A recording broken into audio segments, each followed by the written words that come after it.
পুরীর জমজমাট রঙিন ছবি উৎসবের আবহ, তার কারণ আজ পুরীর রথযাত্রার দ্বিতীয় দিন। সকালে রথের মধ্যেই মঙ্গল আরতি হয়, নিবেদন করা হয় বিশেষ ভোগ। এই মুহূর্তে সরাসরি আপনাদের পুরীর ছবিটা দেখাতে নিয়ে চলে যাব। আমাদের সঙ্গে রয়েছেন পুরী থেকে আমাদের প্রতিনিধি অর্ণব মুখোপাধ্যায়। অর্ণব, প্রথমেই জানতে চাইবো আজ দিনভর আর কি কি বিশেষ আচার অনুষ্ঠান রয়েছে এবং এখন সেখানে কি চলছে? দেখো, আজকে পুরীর রথযাত্রার দ্বিতীয় দিন এবং সকালবেলা 9:30টার একটু পরেই রথের রশিতে টান পড়েছে। তোমাকে দেখাবো যে এই হচ্ছে মন্দির এবং সেই মন্দির থেকে এই মুহূর্তে জগন্নাথ দেবের যে রথ, সেই রথ এদিনকে এই মন্দিরের সামনেই ছিল, কিন্তু 9:30টায় যে রথের রশিতে টান পড়েছে তাতে হচ্ছে রথ ক্রমশ এগিয়ে গিয়ে এই মুহূর্তে রাজবাড়ির সামনে অবস্থান করছে। আমরা যেটা জানি যে গতকাল যেহেতু তোমার একই সঙ্গে নবযৌবন বেশ ছিল এবং তার সঙ্গে রথযাত্রা হয়েছে, সেই কারণে রথযাত্রা শুরু হয়েছে 5টা বাজার একটু আগে এবং রথযাত্রা শেষ হয়ে গিয়েছে 6:30 বাজার কিছুক্ষণ পরে। তো সেই অনুযায়ী জগন্নাথ দেবের যে রথ, সেই রথ ছিল একদম পুরীর মন্দিরের সামনে এবং বলভদ্র আর সুভদ্রার রথ ছিল রাজবাড়ির সামনে। এদিন সকাল 9:30টার পরে ফের রথ টানা শুরু হয় এবং রথের ওপর এদিন মঙ্গল আরতি, শুকনো ভোগ অর্থাৎ খাজা, নাড়ু, মুড়কি এই সমস্ত ভোগ দেওয়া হয়। আর তোমাকে দেখাবো যে প্রচুর মানুষ এদিন ভিড় করেছেন।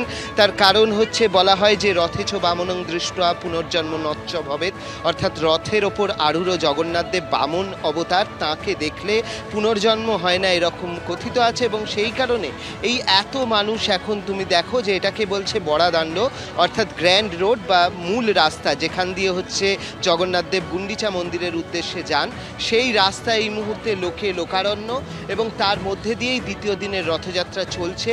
রথযাত্রা এদিনকে গুন্ডিচা মন্দিরে গিয়ে পৌঁছবে প্রায় 3টে এরকম নাগাদ, যেমনটা জানা যাচ্ছে দৈতাপতিরা বলছেন, এবং সেখানেই আজকে তিনি থাকবেন এবং তার পরবর্তী সময় কালকেও কিন্তু বিকেল অবধি ও গুন্ডিচা মন্দিরেই থাকবেন এবং সেই গুন্ডিচা মন্দিরে তারপর প্রবেশ করবেন।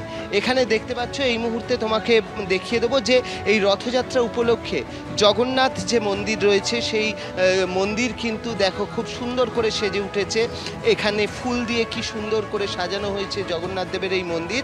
এবং এবছর 1971 সালের পর এবছরই প্রথম হলো যে এই দুদিনের রথযাত্রা হলো। অনেক সময়ই এটা দেখা যায় যে রথ মাসির বাড়ি বা গুন্ডিচা মন্দির পৌঁছলো না, গুন্ডিচা মন্দিরে যেহেতু রথ পৌঁছলো না সেই হেতু রথ কিছুটা থেকে গেল, কিন্তু এবারে নির্ধারিত সূচি মেনেই দুদিনের রথ। এটা 1971-এ হয়েছিল এবং রাজেশ দৈতাপতি, যিনি পুরোটার দায়িত্বে রয়েছেন, তিনি বলছেন 1971-এ তারা শুনেছিলেন 7:30টার সময় অল্প রথে টান দিয়েই রথযাত্রাকে বন্ধ করে দেওয়া হয়েছিল। এবারে তারা চেষ্টা করেছিলেন যাতে অন্তত বিষয়টা তাড়াতাড়ি করা যায় এবং সেই অনুযায়ী এবারে কিন্তু প্রায় 5টার একটু আগেই রথের রশিতে টান পড়ে, যদিও সূর্যাস্তের সঙ্গে সঙ্গেই রথযাত্রা বন্ধ হয়ে যায় এবং সেই কারণেই বলভদ্র এবং সুভদ্রার রথ শ্রীনগর অর্থাৎ রাজবাড়ির সামনে দাঁড়ায় এবং জগন্নাথ দেবের যে নন্দীঘোষ, কপিধ্বজ বা গরুর ধ্বজ, সেই লাল হলুদের যে রথ, সেই রথ দাঁড়িয়েছিল হচ্ছে একদম শ্রীমন্দিরের সামনে এবং শেষ পর্যন্ত আজকে 9:30টার একটু পরবর্তী সময়তে এই রথে টান শুরু হয়েছে এবং সেই রথ এগিয়ে যাচ্ছে। আমরা দেখতে পাচ্ছি এই মুহূর্তে রাজবাড়ির কাছে রথ এগিয়ে গেছে। তোমাকে আর একটা জিনিস দেখাবো, প্রচুর ভক্তরা এসছেন, তারা নিজেদের মতো করে গান বাজনা করছেন। সেই গান বাজনাও আমরা দেখিয়ে দেবো যে এখানে তারা বিভিন্ন জায়গা থেকে এসছেন এবং এসে তারা গান বাজনা করছেন।